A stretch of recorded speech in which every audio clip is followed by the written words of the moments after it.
Hello, this is Patrick at OneCNC West, and what we're going to do in this training video is demonstrate how we can further customize OneCNC. So what we'll do in this video is take a look at setting up hotkeys as well as customization. Let's start with hotkeys.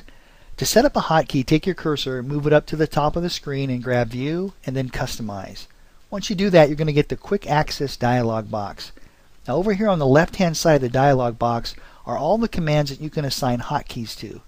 I'm going to come down here to the Modify section. I'm going to grab the Alter command by just left clicking on that, and then down here for the hotkey I'm going to type in the letter A and then click Assign. And that's it. Now when I hit the letter A, OneCNC will execute the Alter command. Let's do that again. I'm going to come down to the selection area. There we go. I'm going to grab Deselect by left clicking on that. Going to come down and left click inside the field here, type in the letter D and then left click on Assign. That looks great. So let's click OK and let's test this now. I'm going to create an arc. I'm going to place that right at the datum. That looks good. Now let's test our Alter command. I'm going to hit the letter A on the keyboard. That's our first hotkey. And now I can go in. I can change the diameter if I'd like, or I can change the location of the arc as well. Very, very easy. So that worked great.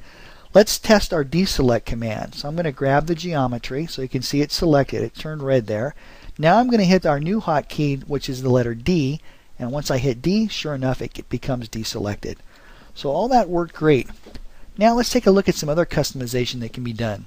To do that, hit File up at the top of the screen and then select Properties. Now there's lots of things in here that you can change, and I don't have time to show you all these, but let me show you a few that you may be interested in. For example, units. You might want to change between imperial or metric. This is where that's done. Also, you have control over your autosave. Now I have mine turned off, but if you have autosave turned on, you can also specify in minutes how often OneCNC will save your drawing. So I'm going to put mine back to off.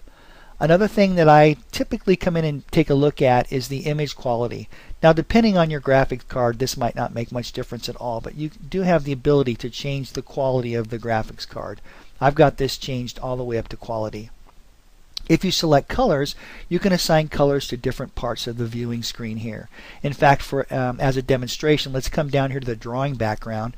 We use a gradient for that. You can see it kind of gradiates from a tan color to white at the bottom.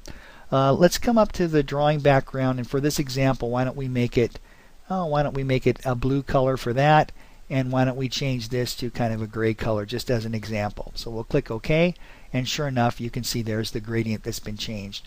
I'm going to put that back, so I'm going to head back to File. We'll go back into Properties and we'll head right into our colors, which is right here, and I'm just going to click Reset All Colors and then click OK. Alright, thanks so much for watching. We gave you just some quick tips there in regards to setting up some hotkeys as well as further customizing OneCNC. Thanks again. I look forward to seeing you in the next video.